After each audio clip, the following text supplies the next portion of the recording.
Because the bigger you get, obviously, as an organization, especially in financial worlds and regulated worlds, the bigger the target you are. Let's be real.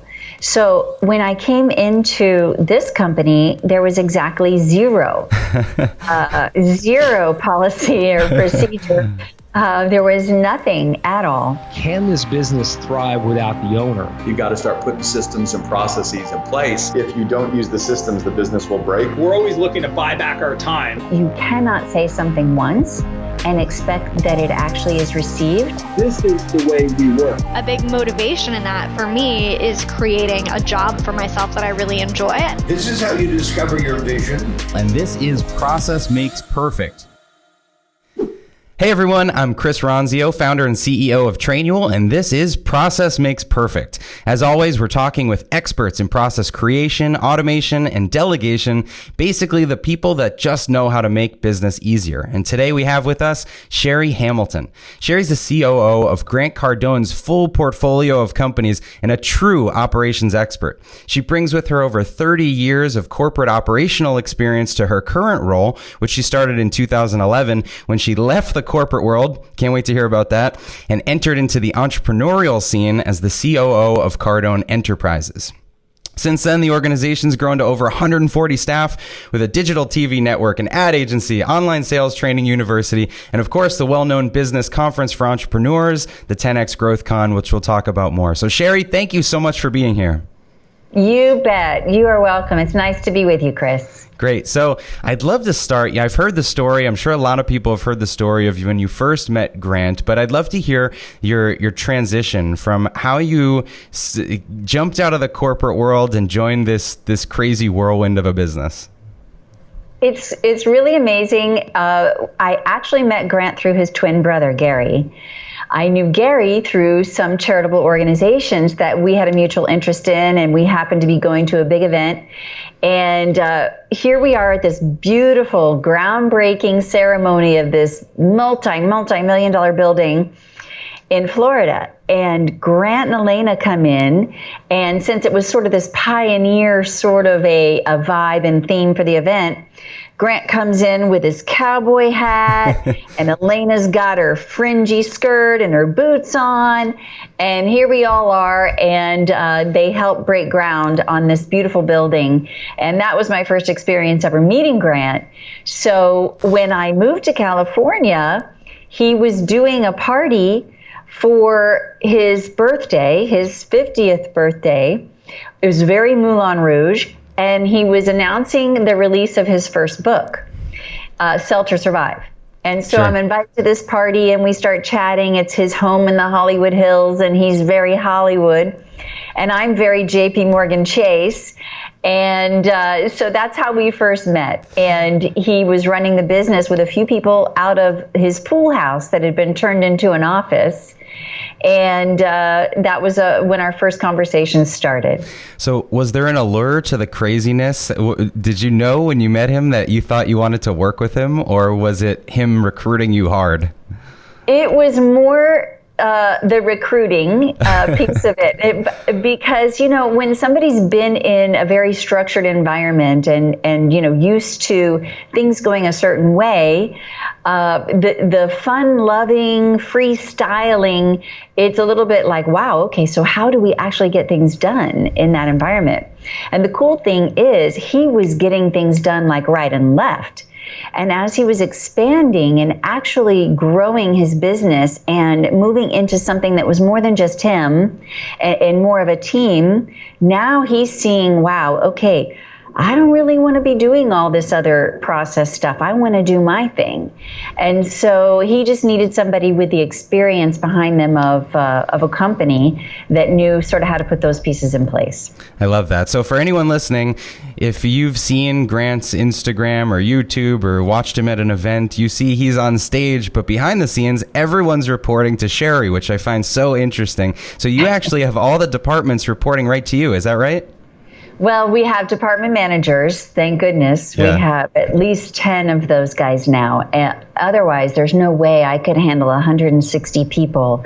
And it's really interesting because for a long time we did do that, but you'll see, and that's part of putting processes in, as you begin to grow, you really don't want more than 10 or so people reporting to any one person, because then if you have more than that, there is just no way that you can give the feedback you need, do the process improvements you need, take that input, put it into your processes and procedures, make sure that you're doing everything that you need to do as a leader.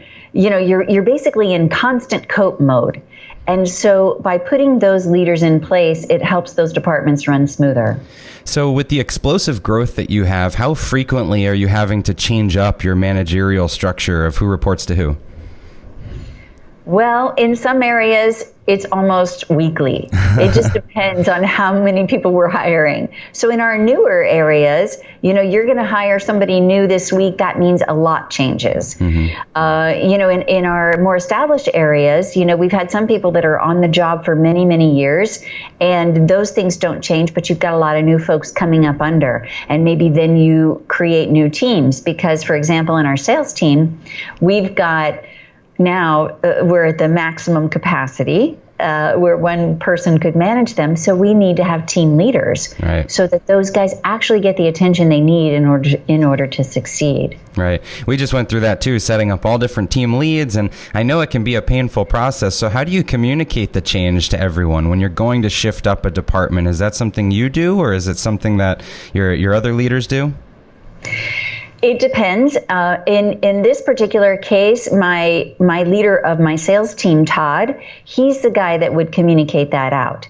He's been around a long time. If it were a newer leader, then I would help them out and I would make the announcements so that everybody would understand and kind of be able to absorb the information.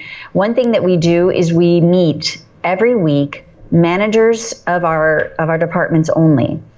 And this allows us to work things out amongst our leaders prior to rolling out to our grand population as a whole.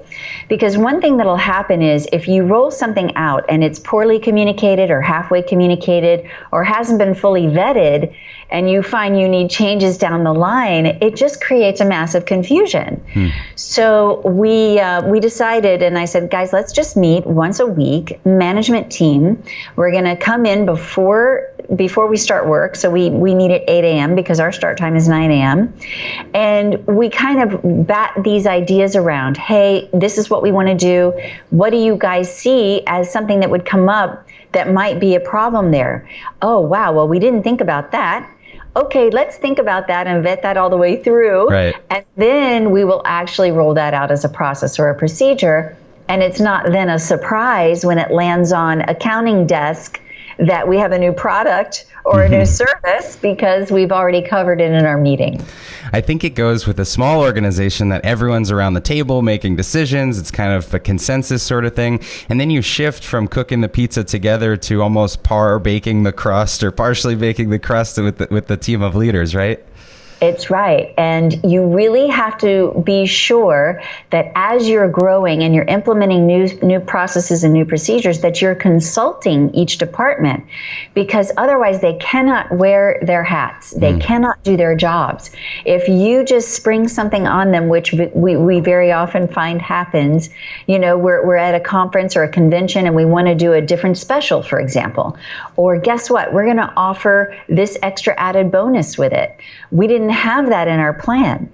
So we have to have a communication process whereby we let everyone know. Otherwise, the client doesn't get the assets they're supposed to get. Customer service doesn't know how to answer the phone calls. Client relations doesn't know how to onboard the client. And accounting doesn't know how to charge them or what they're supposed to have and not have. And then you have shrinkage and you have loss and you have upset customers and you've got new staff. And it's wow. So we've learned that it is really key as much as possible to stay flexible, yes, but to have a plan and to involve everybody in the plan. You know, it's not just sales team that needs to know. It's the entire team, because it has to flow through the entire organization to be successful. Right. What good is a process if no one knows about it? Communication, I think, is so important. So looking back... That is the bottom line. Communication is so key. And you know what's always surprising to me is how little people really understand about how to communicate and how to communicate broadly and what needs to be communicated.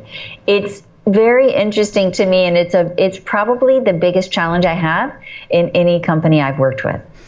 So perfect segue. Before this, you worked at JP Chase, which is obviously a dramatically different company than Cardone Enterprises. So how did training and standard operating procedures in general vary between a big corporate enterprise and the one you're with now? Well, at JP Chase, you've got hundreds of years of legacy there, and they developed a lot of training and processes and procedures. They're very training heavy. And that's also because they're extremely regulated. And so you need to make sure that your people are not saying and doing the wrong things, and they are saying and doing the right things, because the bigger you get, obviously, as an organization, especially in financial worlds and regulated worlds, the bigger the target you are. Let's be real. So when I came into this company, there was exactly zero policy or procedure. There was nothing at all. And it was really actually perfect, because I had had so much experience with such a large company that I was able to say, well, let's see, how can we just start and how can we just implement something? And when it comes to that, it's always something is an improvement. You take what's happening right now, how does it exist right now today, and you just put something in. Let's communicate that thing. Let's write that thing down. And then, you know what I found a very cool little hack is you give it to the person that's doing that process or procedure, and you have them expand on it. Oh, you know what I found as I was implementing this process or procedure, that I often got asked this other question, or I often ran into the fact that I had to use this particular software or thing. And then they are responsible for expanding on that policy and procedure, and thereby they're writing it down, it's sticking with them, they're remembering it, they're doing it every day, they're closer to it than you are. And then guess what? When you hire another person on, you've got an inborn trainer that you're going to use to bring on that new person. And you've got your policy now that as closely as possible resembles reality. One of the dangers is when you get this policy and it's old or it doesn't apply anymore, what good is it? Right. And it's such an iterative thing. As you hand it off to someone else, like you said, they improve it. You know, I think a lot of people, especially in operations leadership roles, they put the onus on themselves to develop all this. But I think you said it perfectly. If you put someone else in the driver's seat to refine the process, then it just gets infinitely better. It's so true. And honestly, with all of the different specialties that we have in our company, you've got somebody who is a web developer specialist. He might be a front-end web developer specialist, and then you've got your back-end coders, you've got your funnel people, you've got your email marketers, you've got your, there are so many specialties. It would really be impossible to find an operational executive that was savvy enough in all of those areas to properly instruct those teams. True. It's impossible. That's why we do so well, really, because we have Cardone University. In our sales university, we teach teams how to sell. So an executive of a very large company like Google or Toyota or any of these Merrill Lynch people, they don't have to be sales experts, because we've got that taped, we've got it down, and we can implement that process and that procedure into their teams. And so that's what I think is a really good way to approach it. So the company is so well known for your sales training and how great you are at coaching and training people up. How do you surface best practices, not only in sales, but in the operational areas of the business? When someone figures out this is a better way to do something, how does that make it to the playbook? It makes it to the playbook through the team leaders, and they roll that process out to their staff. And it's usually on a departmental basis. Every so often, occasionally, we'll have something that is a universal policy change, in which case I'll usually announce it, and we'll make sure that the team leaders kind of repeat the process and procedure down through the divisions. One thing that, has been very clear to me is you cannot say something once and expect that it actually is received. You have to repeat it over and over and over again in many different ways. Maybe it's in writing, it's announced in a meeting, it's then reiterated in the department meeting, then it happens in the one-on-ones, and then it gets a video, and then we put it in the university. I mean, you just, it's amazing, and actually it gives it longevity, and it gives it that point where you can tell the next people, and it's not just in people's heads, oh, this is how we do this. Right. Get your business out of your brain. That's what we say. So that's a good way to say it. So one of the things we often recommend people document first is just an employee's first day, some basic training, orientation. So I'm intrigued. What is an employee's first day like at your company? Well, we have a little check sheet. And it's an onboarding check sheet, and they come in, they attend the morning meeting, and then they go down the checklist. Mm-hmm. They meet with all the different divisions of the company. They learn what each division does. They get their email, they get their computer, they log in, they know where the supplies are, they know how to scan, copy, fax, etc. They know how to put their alarm codes in. They know what's going to happen to them if they set the alarm off on my weekend. And, they know how to park, where to park, what to say, who to talk to on which. But it is a lot. So it's a broad orientation, day one. And then they're going to get oriented to their particular work. That's going to happen via a colleague or via their department leader or myself, depending on, what department they're coming into. And then it's going to be an ongoing process, an ongoing learning. And they're going to be pointed to Grant's books. They're going to be pointed to Cardone University, and they're going to be responsible for bringing themselves into the loop on everything that we have going on. So it's always a little at a time, but it sounds like you've got a sequence and at least a process for doing this, which is great. We do. Now, one of the things I'm sure you introduce everyone to is the mission, the vision, the values. I think it was Cameron Harold's podcast, the Second in Command podcast. I heard you say how aligned you and Grant are on mission and how that helps you, execute all the craziness. So how do you incorporate the mission into your training? Well, first of all, it happens in the interview. In the interview, I'm extremely clear with everyone, or the department managers are the same. Listen, here's our purpose here. We are looking for people who want to help us reach every person on earth and help them do better in their businesses, their careers, and their lives using our technology. That is what we're about. If that's something that gets you excited, if that's something you can feel gratified contributing to every day, if that's something that you feel like you can make your mission, then this is a place that we want to explore further. So it starts there. And then as part of making it part of the training, we have a morning meeting. Every single morning, 9:05, every single morning. And it gets put in and put in and put in. And we share success stories, and it talks about this guy. He did this with our training. He had this success. Here's this company. They had this win. Here's this sales guy. He had that win. And we help everybody every morning reorient themselves.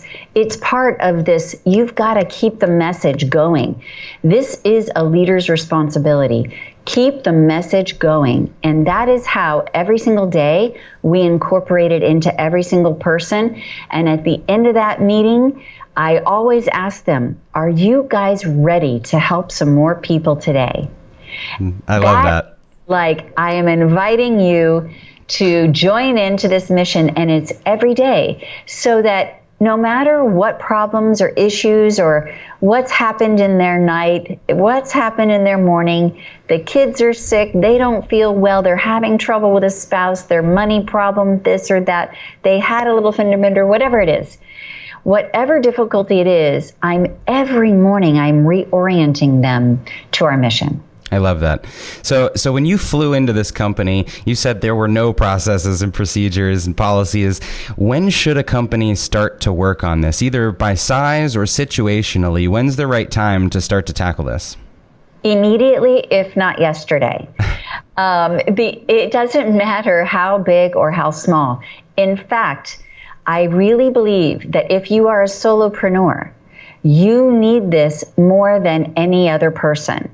You need to understand when you're being the salesperson, when you are being the bookkeeper, when you are being the collection office, when you are being the payroll person, when you are being the promoter, when you are being the promotion and marketing creation person. And it's really very key, because whether you realize it or not, you are being all of that. Plus, you are the service, you are the product, you are the delivery. Yeah. And so if you don't really map out how you do each one of those things and what time you're allotting to each one of those things, you will be a messed up, jumbled up ball, and not many things will be productive that you're doing, because you're always just kind of in a confusion. I remember when I was starting out, I had this big org chart on my wall, and all the boxes just had my name in it. But it was that representation of you're doing everything, and at least you carve out the boxes from the get-go.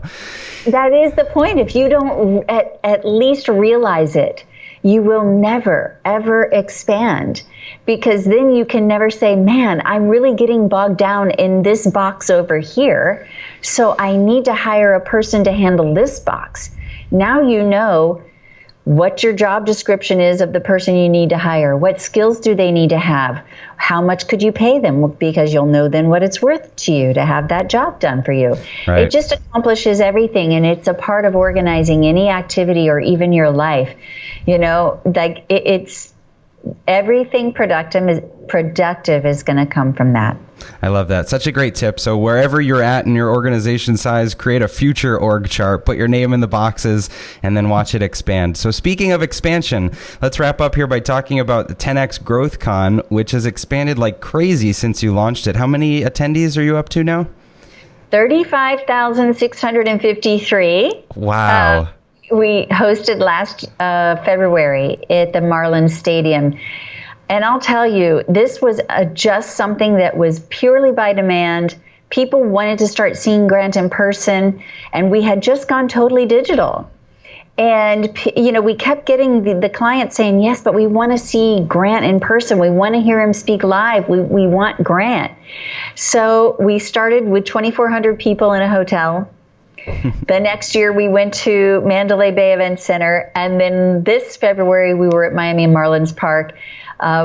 We just can't believe the response that we get. It's such a cool networking opportunity, and the speakers we have are just unbelievable. The talent's A-list. So this coming February in 2020, we're going back to Mandalay Bay Event Center. And we're going to host about 12,000 people there, so it'll be a little more intimate than 35,000. But I think that's going to give everybody some great opportunities to network. That's unbelievable. And my first company was an event production company, so I appreciate how much process went into that. Holy smokes. It is amazing. Yeah. Well, Sheri, thank you so much for sharing this with us. I think the theme, if I looked back on the conversation, was repetition, and process really is repetition, right? It's doing the same thing and refining it and getting better at it as you grow. So if anyone would take one thing away from this, do you have one recommendation to leave everyone with? Do it now. Don't do it later. Don't procrastinate. Just sit down and write your duties, write how you want things to be, and, you know, don't procrastinate, because the moment you do that, it just won't ever happen. You heard it from her, so do it now. Sheri Hamilton, COO of Cardone Enterprises, thank you so much for being here and sharing your message with us. Great to be with you, Chris. Thank you a bunch. Hey, thanks for listening to Process Makes Perfect. If you're watching on YouTube, we do have an audio version available everywhere you listen to your podcast, so be sure to check that out. If you liked what you heard, please leave a review and be sure to subscribe to the channel here. And we'd love if you would tell a few friends or family or anyone you think that could benefit from this. You can find me on social media anywhere at Chris Ronzio or the company Trainual. That's Train UAL, like a training manual, at Trainual, anywhere you want to follow us. Thanks for watching. We'll see you next time.